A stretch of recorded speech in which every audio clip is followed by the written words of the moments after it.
तो दोस्तों शुरू करते हैं आज की इंफ्रा न्यूज। पहली खबर जो आ रही है वो है नोएडा इंटरनेशनल एयरपोर्ट या जेवन एयरपोर्ट से रिलेटेड, जहां पर first calibration test flight conduct कर ली गई है। तो दोस्तों जो नेविगेशन इक्विपमेंट्स वगैरह होते हैं उनको कैलिब्रेट करने के लिए DVOR फ्लाइट्स को लिया जाता है। यहाँ पर इसकी वजह से एक Beechcraft king air B300 model के एयरक्राफ्ट का एक टेस्ट फ्लाइट लिया गया और ये सब कुछ सही हुआ है। तो अब इसके हिसाब से नेविगेशन इक्विपमेंट्स भी लग जाएंगे। जल्दी ही ये एयरपोर्ट हमें पैसेंजर्स के लिए सर्विस देता हुआ नजर आएगा, जो one of the biggest airport होगा पूरे के पूरे दुनिया के अंदर, और देश का सबसे बड़ा तो ये होगा ही। अगली खबर दोस्तों जो आ रही है वो है हमारी वंदे भारत एक्सप्रेस ट्रेन से रिलेटेड, जहां पर रेलवेज ने कुछ डेटा प्रेजेंट किया है इन ट्रेन के अंदर सफर करने वाले लोगों से रिलेटेड, जहां पर 2 करोड़ पैसेंजर्स ने 2019 के बाद से ट्रेन के अंदर सफर कर लिया है। तो एक बड़ा प्रेजेंस यहाँ पर बन गया है। अब जानते हो मल्टीपल वंदे भारत रूट चलते हैं करेंटली देश के अंदर। साथ साथ दोस्तों कुछ दिन पहले ही 171 ईयर्स रेलवे के कंप्लीट हुए थे, तो साथ साथ वो बड़ी माइलस्टोन यहाँ पर किए गए हैं एम्बिशियस प्लान से रेलवे के ट्रेन से रिलेटेड। अगली खबर दोस्तों ये दिल्ली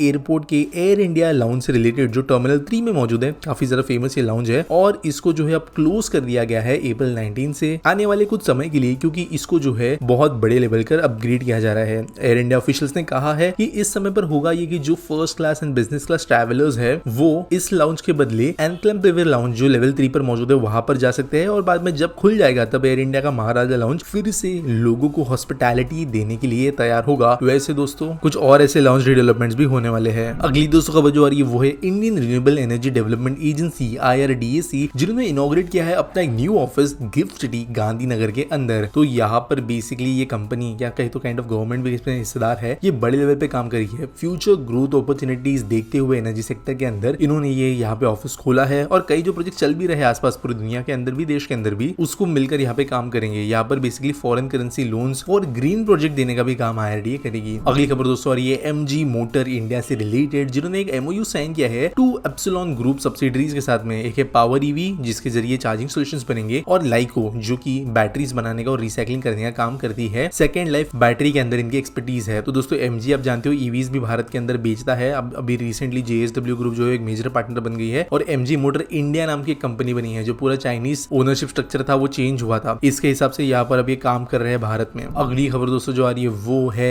DRDO या हमारे defence research and development organisation से रिलेटेड, जो पर थर्सडे को सक्सेसफुली टेस्ट कर लिया गया है इंडिजिनियस टेक्नोलॉजी क्रूज मिसाइल या ITCM integrated test range Chandipur Orissa के पास में। तो यहाँ पर जो है कई सारे जो सेंसर्स है उनको टेस्ट किया गया, radar, electro optical tracking system, telemetry data सब देखा गया, और जो है अच्छे से यहाँ पे मिसाइल टेस्ट को कंडक्ट किया गया है। इस टेस्ट का जैसे ये वैलिडेट हो गया है कि हमारे जो मिसाइल है ये डिपेंडेबल है, इनकी परफॉर्मेंस डिपेंडेबल है, और जो इंडिजिनियस प्रोपल्शन सिस्टम इंजीनियर हमने किया है गैस टर्बाइन रिसर्च एस्टेब्लिशमेंट के द्वारा, बेंगलुरु बेस्ड एक फर्म है, तो ये हम ट्रस्टवर्दी तरीके से इस्तेमाल कर सकते हैं और उसके ऊपर भरोसा रख सकते हैं। अगली खबर दोस्तों जा रही है वो है फिलीपींस से, जहां पर जल्दी इस कंट्री को मिलने वाले हैं first batch of BrahMos supersonic cruise missiles, और इस फ्राइडे को ये काम हो जाएगा। यहाँ पर ये कॉम्बिनेशन जो है मेजर डिफेंस एक्सपोर्ट डील के अंतर्गत का है। आप जानते हो कि ब्रह्मोस पहला बड़ा ऐसा डिफेंस आइटम था जो हम एक्सपोर्ट करना शुरू कर रहे थे, और ये जो जर्नी है ये बहुत लंबे समय तक की जाएगी। इन मिसाइल्स को ट्रांसपोर्ट करने के लिए एक लॉन्ग हॉल फ्लाइट का इस्तेमाल किया जाएगा। नॉन स्टॉप 6 घंटे की फ्लाइट होगी, कहीं पर भी नहीं रुकेगी, और वेस्टर्न फिलीपीन के अंदर जाकर इनकी डिलीवरी दी जाएगी। यहाँ पर फिलीपींस जो है इंडिया को इसके लिए 2700 करोड़ रुपीस या $374.96 मिलियन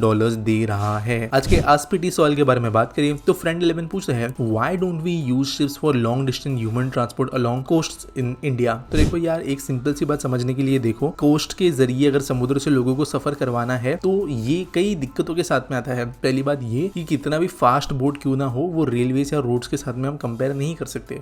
दूसरी बात कि वो पूरे साल भर नहीं चल सकता, वहां पे मौसम के हिसाब से जो है चीजों को बंद करना पड़ता है। तीसरी बात ये कि जो बोट्स वगैरह होती है इनके अंदर की कैपेसिटी भी लिमिटेड है। हम पूरे के पूरे कोस्ट के जरिए जो है लॉन्ग डिस्टेंस ट्रांसपोर्ट नहीं कर सकते। फॉर एग्जाम्पल अगर हम मुंबई टू गोवा जाएंगे तो वो मल्टीपल डे का सफर बन जाएगा एक छोटी बोट के अंदर या बड़ी बोट के अंदर भी, और बहुत ही कम लोग ऐसे होते हैं जिनको एक्चुअल में कोस्ट से लेके कोस्ट तक ही जाना है। ज्यादातर लोगों को 50, 60, 100, 200 या उससे भी ज्यादा किलोमीटर अंदर की तरह सफर करना है। फिर वो शिप में जाके करेंगे क्या, अगर उनको वापस रोड से ही करना है, और एट द सेम टाइम उनको ज्यादा स्टेबिलिटी, ज्यादा बिना इश्यूज के, ज्यादा सस्ते तरीके से ट्रेन या रोड अगर मिल रही है तो क्यों सफर नहीं करेंगे। इसकी वजह से बोट्स जो है वो बहुत छोटे डिस्टेंसेस पे जहाँ पे रोड ऑप्शन अवेलेबल नहीं है वहीं पर इस्तेमाल होते हैं। अभी मुंबई के आसपास में जो जेटीज चलती है वो जेटीज ऐसी जगहों पर जहाँ पर ब्रिज नहीं है, जैसी ब्रिज बन जाता है जेटीज भी खत्म हो जाती है। जब कोची वाटर मेट्रो की बात करें तो कोची की जियोग्राफी ऐसी है कि वहाँ पे पानी का जो है ऑटोमेटिकली एक बहुत बड़ा नेटवर्क बन चुका है नेचुरली, तो वहाँ पर वो चीजें इस्तेमाल हो सकती है। लेकिन लॉन्ग डिस्टेंस पे फिर ये चीजें इतनी एप्लीकेबल नहीं बनती। उम्मीद करता हूँ आपको सवाल का जवाब मिल गया होगा। आपके पास कोई सवाल है आप कमेंट सेक्शन में मुझे पूछ सकते हो। न्यूज सबमिट करने के लिए आपको डिस्क्रिप्शन में लिंक मिल जाएगी। मिलेंगे अगले वीडियो में।